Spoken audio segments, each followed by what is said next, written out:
तो अब तक हमने प्राइमरी, सेकेंडरी और टर्सरी सेक्टर के बारे में पढ़ा। अब हम इस वीडियो में तीनों ही सेक्टर के बीच में कंपैरिजन करेंगे, प्राइमरी, सेकेंडरी और टर्सरी के बीच में। देखिए, प्राइमरी, सेकेंडरी और टर्सरी तीनों ही ऐसे सेक्टर हैं जिसमें लाखों की संख्या में लोग काम करते हैं और गुड्स बनाते हैं, और टर्सरी सेक्टर में कितने ही लोग हैं जो अपनी सर्विस प्रोवाइड कराते हैं। अब सवाल ये आता है कि ये जितनी भी गुड्स एंड सर्विस हैं, इन सब गुड्स एंड सर्विस को काउंट कैसे किया जाता है। तो जनरली इसके लिए जो इकोनॉमिस्ट हैं वो एक सिंपल सा फॉर्मूला बताते हैं कि उस गुड्स की वैल्यू को ऐड कर लीजिए, टोटल जितना भी प्रोडक्शन हो रहा है देश के अंदर, प्राइमरी सेक्टर के अंदर, सेकेंडरी सेक्टर के अंदर, टर्सरी सेक्टर के अंदर, उन सभी प्रोडक्शन को आप जोड़ दीजिए तो उसी को हम जीडीपी कहते हैं। यानी वो जो टोटल करने के बाद हमारे सामने जो आएगा उसको हम जीडीपी यानी ग्रॉस डोमेस्टिक प्रोडक्ट कहते हैं। तो यहाँ पर हम जो कंपैरिजन करेंगे वो जीडीपी की बेस पर करेंगे, यानी हमारे देश की जीडीपी, पहले तो हम देखेंगे जीडीपी क्या होती है और जीडीपी के अंदर किसका सबसे ज्यादा कंट्रीब्यूशन है, प्राइमरी सेक्टर का ज्यादा कंट्रीब्यूशन है या टर्सरी या सेकेंडरी सेक्टर का ज्यादा कंट्रीब्यूशन है। तो आइए सबसे पहले देखते हैं कि जीडीपी क्या होती है। तो जीडीपी क्या है? The value of all final goods and services produce with in a country during a particular year. मतलब किसी देश के अंदर एक पर्टिकुलर ईयर के अंदर जितना भी प्रोडक्शन हो रहा है, गुड्स एंड सर्विस का जितना भी प्रोडक्शन हो रहा है, और उस गुड्स एंड सर्विस की जो फाइनल वैल्यू है उसको अगर हम ऐड कर दें तो हमें उस देश की जीडीपी हासिल हो जाती है। जीडीपी का एक सिंपल सा फॉर्मूला मैं आपको यहां बता रहा हूं कि जैसे कि GDP of the primary sector, मान लीजिए प्राइमरी सेक्टर में टोटल जो प्रोडक्शन हुआ वो हुआ 2000 करोड़ का। टर्सरी सेक्टर के अंदर, सेकेंडरी सेक्टर के अंदर जो टोटल जो प्रोडक्शन हुआ 5000 करोड़ का मान लीजिए, और टर्सरी सेक्टर यानी सर्विस सेक्टर के अंदर टोटल जो सर्विसेज प्रोवाइड करेगी मान लीजिए 10,000 करोड़ की। तो इस तरह से अगर हम तीनों ही सेक्टर की जीडीपी को अगर हम प्लस कर लें तो इस तरह से 5 और 2 7 और 17, टोटल कितना हो गया? 17,000 करोड़। तो ये जो 17,000 करोड़ जो हम देख रहे हैं ये क्या है? देश की जीडीपी है, देश की जीडीपी। तो जीडीपी क्या होती है? किसी देश के अंदर जो टोटल जो प्रोडक्शन हो रहा है, किसी गुड्स एंड सर्विस का जो टोटल जो प्रोडक्शन हो रहा है, मतलब कितनी गुड्स बन रही है, फार्मर्स ने एक साल में कितना अनाज पैदा किया, फैक्ट्रियों के अंदर एक साल में कितना माल बना, एक साल के अंदर कितनी सर्विसेज प्रोवाइड कराई गई, इन सबकी वैल्यू। और एक खास बात याद रखनी है कि सभी की फाइनल वैल्यू को ऐड करना है। तो फाइनल वैल्यू का मतलब ये होता है कि उस चीज की जो मूल्य है, जैसे कि ये मोबाइल है तो मोबाइल की एक रेट है, तो वो उसकी फाइनल वैल्यू है।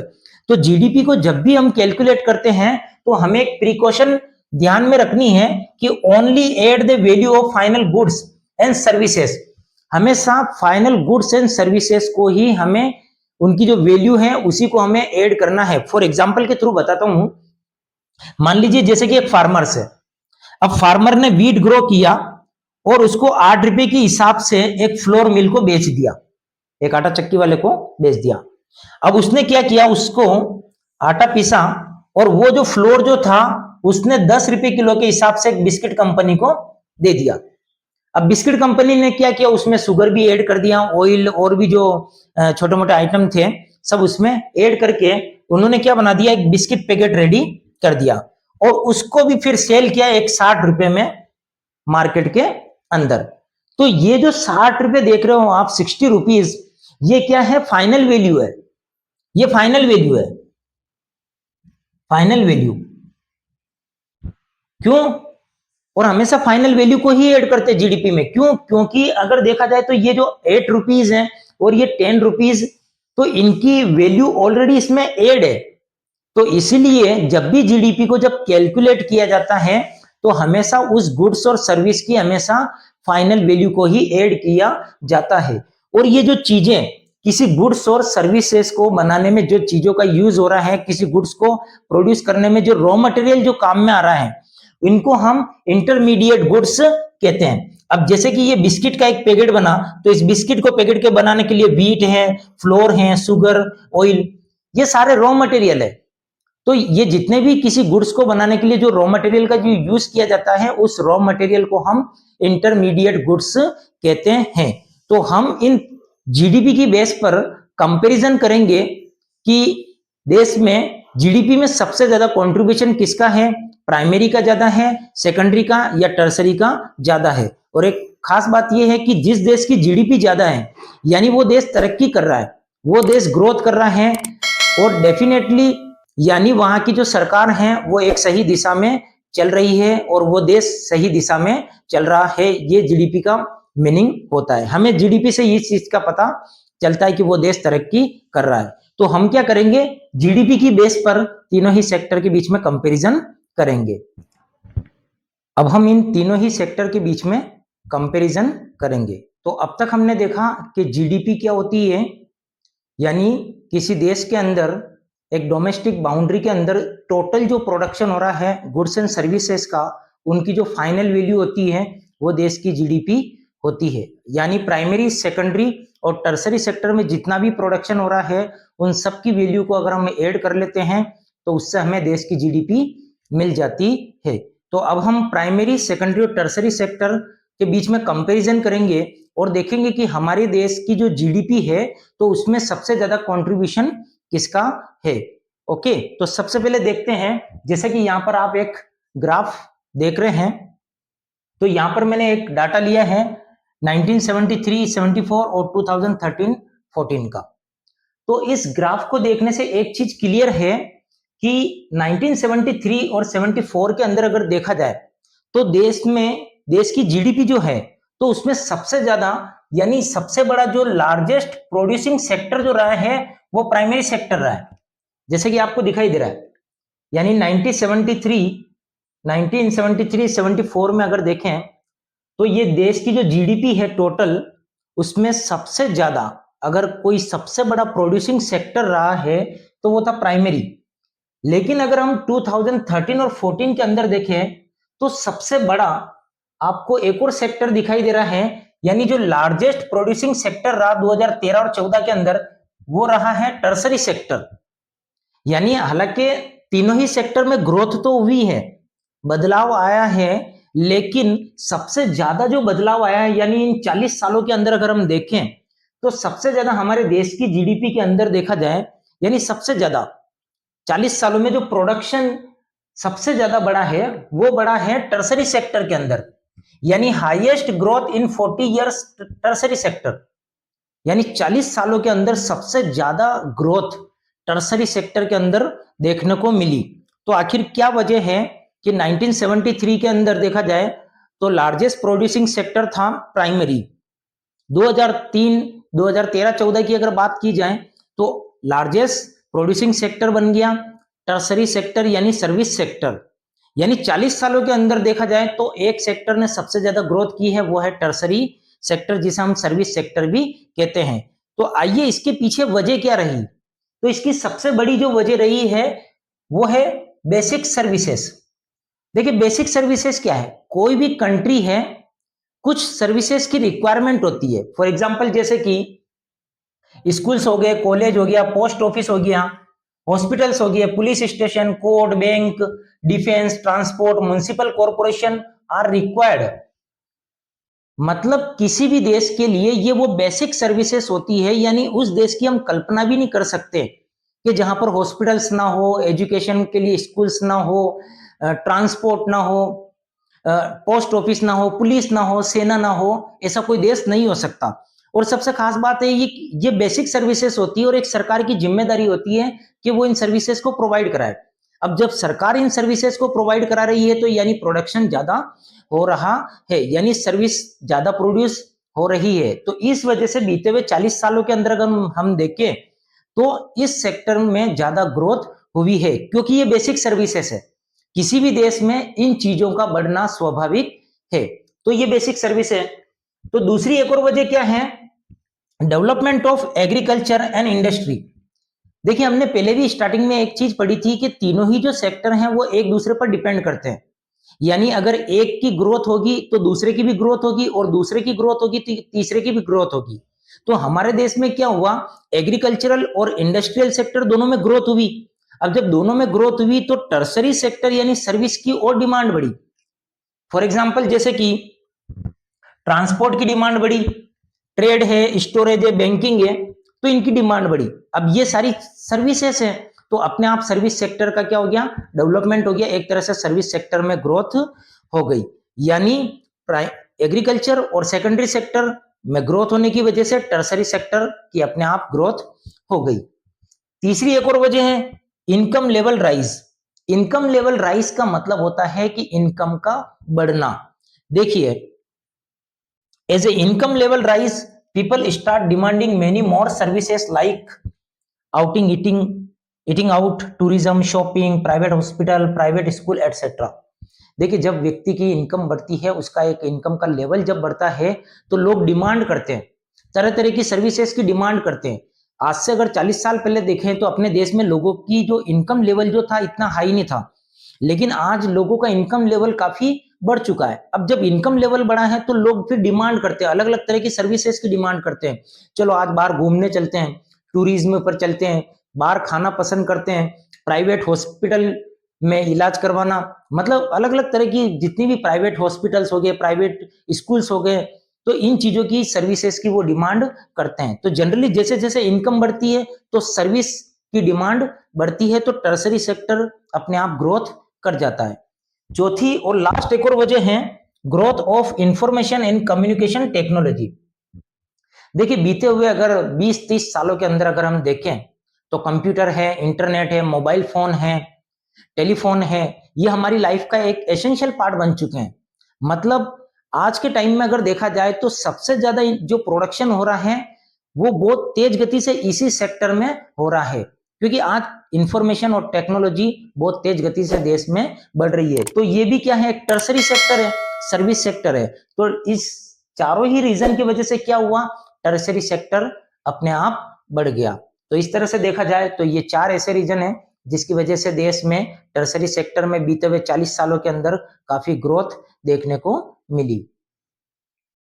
तो अब तक हमने ये देखा कि बीते हुए 40 साल यानी 1973 से लेकर अगर हम 2013-14 की अगर बात करें तो सबसे ज्यादा जो प्रोडक्शन जो हुआ है वो टर्सरी सेक्टर यानी सर्विस सेक्टर में सबसे ज्यादा ग्रोथ रही है। तो उसके पीछे बहुत सारे रीजन थे जिस पर हमने डिस्कस किया है। अब हम कुछ और कंपेयर करेंगे प्राइमरी, सेकेंडरी और टर्सरी सेक्टर को जीडीपी की बेस पर।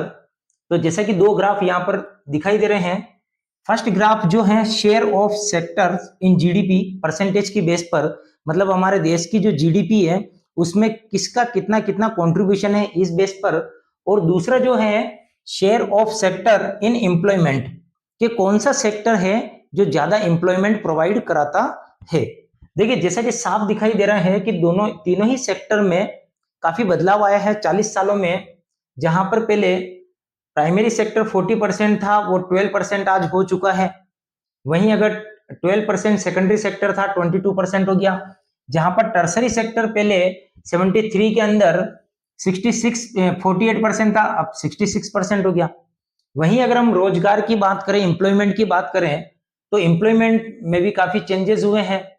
जैसे कि प्राइमरी सेक्टर की बात करें तो 1973-74 में प्राइमरी सेक्टर लगभग 71% लोगों को रोजगार प्रोवाइड कराता था। लेकिन आज अगर देखा जाए तो 17 और 18 की अगर बात की जाए तो लगभग 44% को एम्प्लॉयमेंट प्रोवाइड कराता है। दोनों ही ग्राफ को देखने से एक चीज क्लियर है कि हमारे देश की जो जीडीपी है उसमें सबसे ज्यादा कंट्रीब्यूशन तो टर्सरी सेक्टर का है, यानी देश की जीडीपी में 66% कंट्रीब्यूशन टर्सरी सेक्टर का है। लेकिन अगर हम एम्प्लॉयमेंट की बात करें, रोजगार की बात करें, तो काफी कम है। यानी टर्सरी सेक्टर जीडीपी में 66% कंट्रीब्यूशन है, लेकिन अगर एम्प्लॉयमेंट की बात की जाए तो ओनली 31%। मतलब जीडीपी में कंट्रीब्यूशन ज्यादा है लेकिन एम्प्लॉयमेंट में कंट्रीब्यूशन ओनली 31% है। तो फिर आखिर ज्यादातर लोग काम कहां कर रहे हैं? जबकि अगर देखा जाए तो where are the most of the people employed, तो आज भी अगर देखा जाए तो देश की 50% के आसपास जो आबादी जो है आज भी वो प्राइमरी सेक्टर यानी एग्रीकल्चरल सेक्टर में लगी हुई है। यानी आज भी अगर देखा जाए तो इतने सालों के बावजूद भी, हालांकि हालांकि जो टर्सरी सेक्टर ये है यानी सर्विस सेक्टर ग्रोथ तो कर रहा है, लेकिन एम्प्लॉयमेंट आज भी सबसे ज्यादा जो लोगों को मिल रहा है वो प्राइमरी सेक्टर में ही मिल रहा है। यानी लार्जेस्ट देखा जाए तो आज भी एम्प्लॉयर इवन नाउ, मतलब आज भी लोगों को सबसे ज्यादा एम्प्लॉयमेंट इसी सेक्टर में मिल रहा है। अब एक सवाल ये आता है कि why didn't a similar shift out of primary sector happen in the case of employment, मतलब सेम शिफ्ट क्यों नहीं हुआ।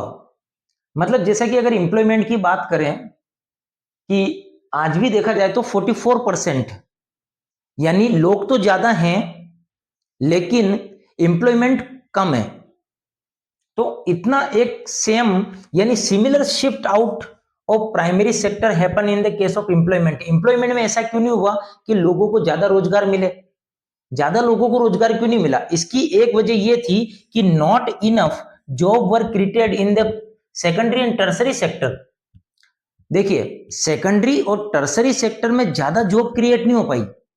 अगर सेकेंडरी और टर्सरी सेक्टर में ज्यादा जॉब क्रिएट हो पाती तो जो प्राइमरी सेक्टर वाले जो लोग जो थे उनको सेकेंडरी और टर्सरी सेक्टर में कहीं ना कहीं जॉब मिल जाती, लेकिन ऐसा नहीं हुआ क्योंकि इन दोनों ही सेक्टर में यानी सेकेंडरी सेक्टर और टर्सरी सेक्टर में जितनी जॉब क्रिएट होनी चाहिए थी उतनी जॉब क्रिएट नहीं हुई।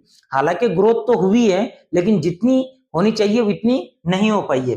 एक और वजह है, अगर हम इंडस्ट्रियल सेक्टर की बात करें तो production of goods went up 9 times but the employment 3 times. मतलब इंडस्ट्रियल सेक्टर यानी अगर सेकेंडरी सेक्टर की बात करें तो प्रोडक्शन तो 9 गुना बढ़ा, लेकिन वही एम्प्लॉयमेंट केवल 3 गुना बढ़ा। और सेम यही चीज हमें टर्सरी सेक्टर यानी सर्विस सेक्टर में भी देखने को मिलती है, क्योंकि अगर सर्विस सेक्टर की बात करें तो प्रोडक्शन 14 टाइम्स बढ़ा, लेकिन अगर हम एम्प्लॉयमेंट की बात करें तो 5 टाइम्स बढ़ा। यानी कुल मिला के प्रोडक्शन बढ़ा है, यानी सेकेंडरी सेक्टर और टर्सरी सेक्टर में दोनों में ही प्रोडक्शन काफी बढ़ा है, लेकिन जितना एम्प्लॉयमेंट बढ़ना चाहिए था, जिस रेट से एम्प्लॉयमेंट बढ़ना चाहिए था उस रेट से एम्प्लॉयमेंट नहीं बढ़ा। तो इस तरह से देखा जाए तो आज भी देखा जाए तो 50% आज देश की जो आबादी है वो एम्प्लॉयमेंट जो हासिल कर रही है, उनको रोजगार जो मिल रहा है वो प्राइमरी सेक्टर से ही मिल रहा है। तो एज ए रिजल्ट क्या निकला, as a result nearly 50% workers are working in the primary sector but this sector produce only 1/6। यानी आज देखा जाए तो जीडीपी का केवल 1/6 प्रोड्यूस कर रहा है, लेकिन एम्प्लॉयमेंट में आज 50% ये रोजगार प्रोवाइड करा रहा है। अब ये एक सवाल समझ में नहीं आता है कि जीडीपी में केवल 1/6 कंट्रीब्यूशन है लेकिन एम्प्लॉयमेंट में 50% है, तो इसका मतलब ये निकलता है कि हमारे देश के जो लोग जो हैं यानी खास करके जो एग्रीकल्चर सेक्टर में जो फार्मर्स वगैरह जो हैं, तो वो लोग उनकी जो प्रोडक्टिविटी यानी वो कम है। यानी इसकी जो सबसे बड़ी जो प्रॉब्लम्स हैं जिस पर हम डिस्कस करेंगे वो है डिस्गाइज्ड अनएम्प्लॉयमेंट। मतलब ज्यादा लोग लगे हुए हैं लेकिन उनका जो प्रोडक्शन है, उनकी प्रोडक्टिविटी है वो कम है, यानी आउटपुट कम आ रहा है। ज्यादा लोग काम कर रहे हैं लेकिन आउटपुट कम आ रहा है। इसी पर हम डिस्कस करेंगे, यानी डिस्गाइज्ड अनएम्प्लॉयमेंट हम पढ़ेंगे।